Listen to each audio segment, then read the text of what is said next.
Hello everybody, my name is Kylon3639. Welcome back to another video. Today, it's another deck profile video for you guys, and today it's going to be a Subterror deck. So yeah, this is a very good control-oriented style deck right now that has a lot of Floodgates to stop decks like Drytron and Virtual Worlds right now. So very good deck. So without further ado, let's get straight into the card by card. Starting off with the main guy of the deck is Subterror Guru. Its effect is when you flip him, summon him, he gets to add one Subterror card from deck to hand. And then he has a bottom effect. You can target one other face-up monster on the field, change that monster to face-down defense position, and switch Guru to face-down defense position as well. And that actually becomes a quick effect if you have another Subterror card on the field. Very good control things. There's a lot of ways in the deck to get his flip summon out pretty easily on the first turn too. So yeah, a pretty valuable card in the deck. You got your 3 Subterror Fiendus. Fiendus is when your opponent activates a card or effect. Quick effect, you can send this card to the hand or from your hand or field to the graveyard. Target one Subterror monster you control, negate the activation, then change that targeted monster to face down defense position.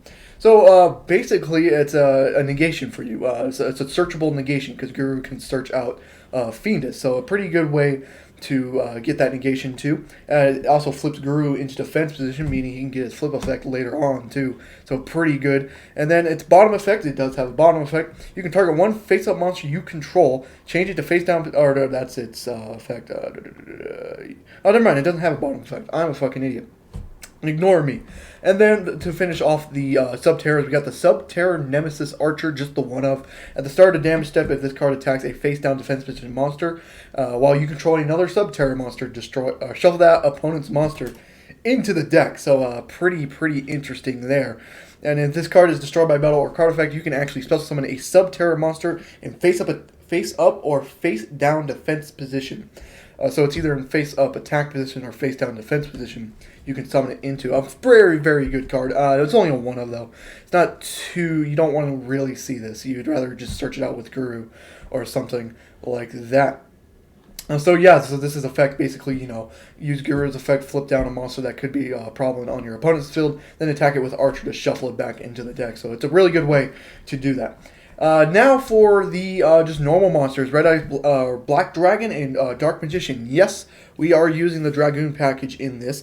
I will get more into it when you get into the Red Eyes fusion, so just leave that off for a second. Now going on to the spells, we got the 3 Hidden City. When this card's activated, you can add 1 Subterror monster from your deck to your hand, and then everything kind of revolves around the Hidden City to flip up cards during your turn. So once per turn, you can change 1 face-down defense position Subterror monster you control to face-up attack or defense position, which is going to be Guru, and then Guru gets its effect off that flip.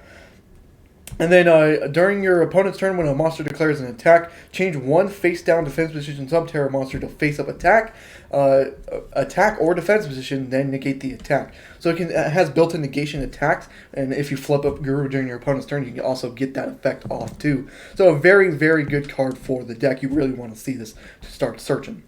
You got a 3 Pot of Extravagance. You banish 3 or 6 random face-down cards from your extra deck. Draw 1 or 2 cards based on how much you banished. Very good card. Now, this game recorded a week before Pot of Disparity comes out. If you're watching this when Pot of Disparity comes out, replace this with Pot of Disparity. This is a very good... I think Pot of Disparity in this deck will be better than Extravagance is currently in this deck. So, yeah, you can place this with Disparity. Now into the Red Eyes Fusion, which is, of course, to pull out your Dragoon. So why is this in the deck? You're controlling 3 Red Eyes Fusion. So this is in the deck because you really don't special summon... You don't special summon whatsoever in the deck. So having Red Eyes Fusion to pull out Dragoon is very amazing. Because Red Eyes Fusion's effect is you cannot normal or special summon afterwards, which is not a problem because you're using normal setting. You can still normal set through that effect, so you can still set Guru, activate Hidden City, flip up the Guru and stuff, and still do your combos very well. So meaning you drag the Red Eyes Fusion's downside is not really a downside to you, because again you're just setting Guru. You're not really going to normal summon Guru. You're going to set Guru. So again, that's a very good thing. Now, if you do want to take this out because maybe Dragoon's too much for you, that's at $50. Makes sense. So basically, if you want to take it out, play instead of Red Eyes Fusion, go to Pot of Duality. And then for the monsters, go into a Dogmatic of Punishment. That would be your kind of replacements for that. Just a cheaper replacement. Punishment, it's not that much. It's like pennies on the dollar. Same thing with Duality. So yeah, that shouldn't be a problem. If you don't want to play the Dragoon package, then get Duality and Punishment in the deck for you. 2 Book of Moons, again, just target one card on the field, put it face down defense position. Could benefit you it will benefit you by either setting Guru back into face down defense position or switching one of your opponent's monsters to face down defense position is always good. And then for the 1-ofs, you got the 1 Subterror Cave Clash. This is just a good card to search out with a Guru. That's why it's a 1-of. It makes Guru a quick effect when you do have Cave Clash on the field. And then Cave Clash, if you do battle damage with a Guru or Subterror monster, target 1 Subterror card in the graveyard, add it back to your hand is always pretty good as well. And then you have the 1 Terraforming to search out the hidden city. Now on to the traps, with the traps being really the main reason why this deck is really, really good, because it can control a lot with it. Ice Dragon Prism, again, it's a very, very good card right now. I think the only card this deck's not good against is like Drytrons, and that's about it, and that kind of makes sense because they have to, this is the only card this is like the card that's not good against Drytrons, but it's good basically against every other deck. So it's a good 3-of. It's a good disruption play during your opponent's turn. So pretty good. You got your 3 Subterror Final Battle, which is searchable through Guru, of course. And then it's a non-once per turn effect. You can activate one of these effects. Change 1 set Subterror to face-up attack or defense position monster. Change 1 face-up Subterror monster to face-down defense position. The attack and defense of 1 Subterror monster becomes their combined original attack and defense. So basically, if you do on Subterror Guru, they'll combine the attack and defense. They'll become 34 attack and 34 defense, right? Because it switches the attack and defense. And then if you 4th effect, this turn activated effects of Subterror cards cannot be negated. This is not once per turn. So if you have multiple of these on the field, you can actually just activate both of them. And then instead of going to the graveyard when you do activate them, you can just reset them. That's kind of like it's once per turn thing, because you have to reset them, and then once you reset them, it's technically set that turn, so you can't activate them. But if you have multiple, again, since there's no once per turn clause, you can activate multiple copies per turn. So pretty good 3-of without a doubt. Now on to the Floodgates, or there can be only one. There's 3-of. Again, versing decks, this could be amazing when they only play one type of monster. This can really, really screw them up. It doesn't screw you up because Dragoon is a spellcaster. Guru is a dragon. Fiendus is technically a spellcaster, but you're not really summoning Fiendus. And then Nemesis, Archer is a fairy. So you're controlling different types of different types of monsters. So there can only be one. It does not screw you, and it can screw your opponent as well. You got the 3 summon limit as your another Floodgate. Neither player can summon more than twice per turn. You're not really going to summon more than twice per turn, so this is not really a problem because Dragoon and Guru is only 2 summons, and that's all you need. So again, summon limit is a very good Floodgate against combo decks. You got your Solomon for the counter traps. You got 3 Strike and 3 Judgment. I decided to play both because, again, this deck can afford the space, and having both is pretty good. So that's it for the main deck. I'm not going to cover the extra deck because this deck really doesn't use its extra deck. But let's go into the side deck first. We got the 3 evenly matched. Again, this is just if you're versing kind of like a control versus control kind of thing. If you're versing Outleage or something like that, throwing this in and then going, they pass to you, they have like everything set. Activating that evenly match can be fucking brutal to them. And then you can set up your plays. Even though you don't get the battle phase, it's fine because you kind of just banish their whole field. So the 3 evenly match is pretty good. You got the 3 Mask of Restrict. This is specifically for Drytron players, just to see more Floodgates, such as Summon Limit. There can only be one somewhat affects them, but not really because they can kind of play through it because they have their extra deck in play as well.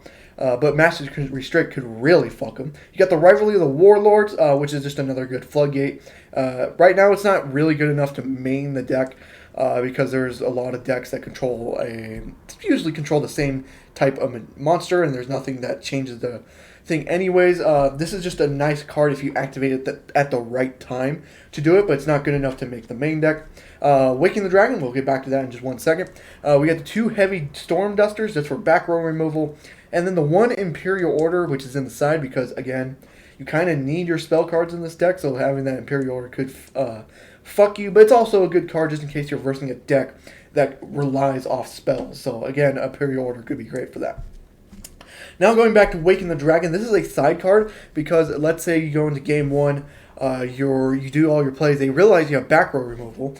Game 2, you can let's say like you're versing Drytron and Ice Dragon Prison does absolutely nothing. You can side in that Waking the Dragon, and then all of a sudden, if they remove that back row, you punish them because all of a sudden you can start summoning stuff from the extra deck with Waking the Dragon. When its effect being if this set card in its owner's control has left the field because of an opponent's card effect is now in the graveyard or banished, you can spell summon 1 monster from your deck or extra deck, which you're usually doing in the extra deck.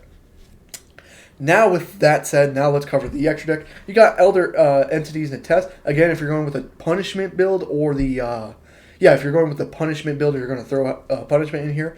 Elder Entities and Test is always a fucking great card for that.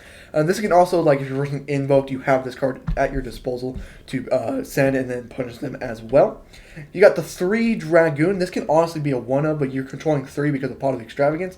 But again, when you get Disparity, you only need 1 because you can just choose the ones you want to banish and just don't choose Dragoon, obviously. So pretty good but right now, since Extravagance is the only legal card right now, you want to play 3 of, so just in case you banish 1, you can still play. You got your Ultimate Falcon. This is more just with Waking the Dragon. You got your 3 Megaclops. Again, more just with Waking the Dragon. And then Relinquished Anima, because you can just summon Fiendus and then, link it off into Relinquished Anima if you want to punish him that way as well. So yeah, that's it for the main deck. Now let's go just into some examples against a computer. Alrighty, getting into a game, just showing you what it can do. This is just a computer, so this is just examples of what it can do. So if you do have the option to go first, do choose to go first, but I did lose the toss here. He activates a banned card in Max C, but that's okay because we're not going to special summon. Anyways, activate the Hidden City's effect. We already have a Guru in hand, so we'll just search out a Fiendus here. And then we're going to set that Fiendus, activate the Hidden City to flip up the Guru. Guru's effect on the flip. He decides to infinite that. That is fine. We'll just set 3 here, and then we'll pass turn. Oh wow, he just sets 1 pass. Alrighty. Weird. Okay, that's... Alrighty, I'm not going to complain, I guess. We'll just activate Book of Moon. We'll just set that back down to face down defense. We'll reposition him himself, activating the Guru. And this time we are going to search... We already have... No, we don't have Final Battle. So we'll search the Final Battle here. We'll set the Final Battle. Just go to battle phase, deal to 16. Again, this really doesn't have a beater if you can't get Dragoon out into the field. But again, it's such a control deck that you're just doing minor amount of damage. It's fine anyways. So that's perfectly A-okay. Oh, it's this deck. Great. That's fine. Gotta summon your bullshit. Adds your Chaos Max. That's A-okay. Oh wait, no. I can't activate. There can only be 1 on this.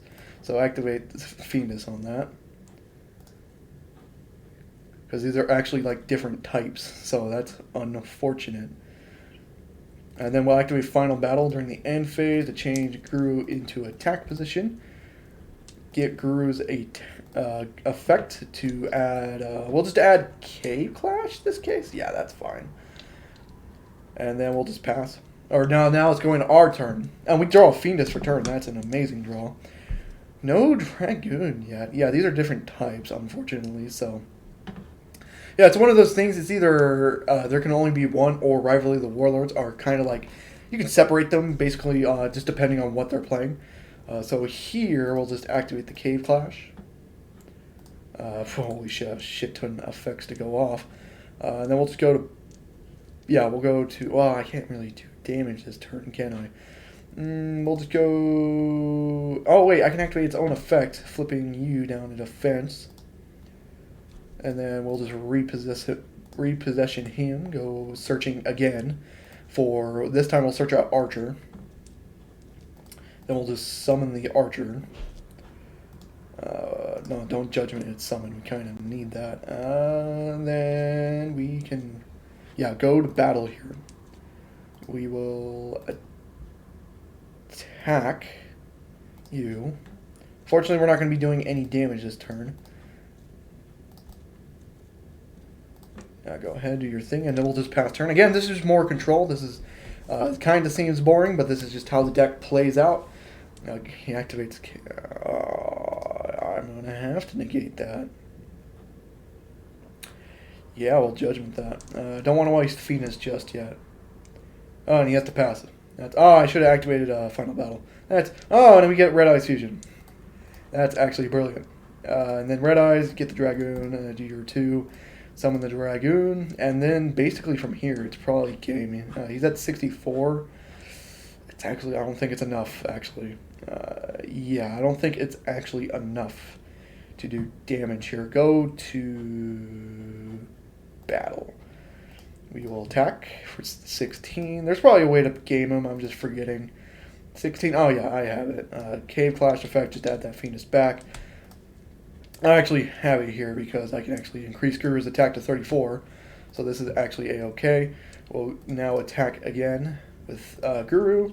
Activate the final battle during damage calculation to increase the attack and defense of the Guru to actually deal the damage, and there you go, we win the game. Again, this is more just control oriented. This is just to show you what the deck can do. Again, so it was just a fucking chaos deck with implementations, whatever. It's whatever. Again, this is just here to show you what the deck can do. So yeah, I hope you guys did enjoy this video. If you did, leave a like and subscribe for more, and I'll see you guys in the next one. Good.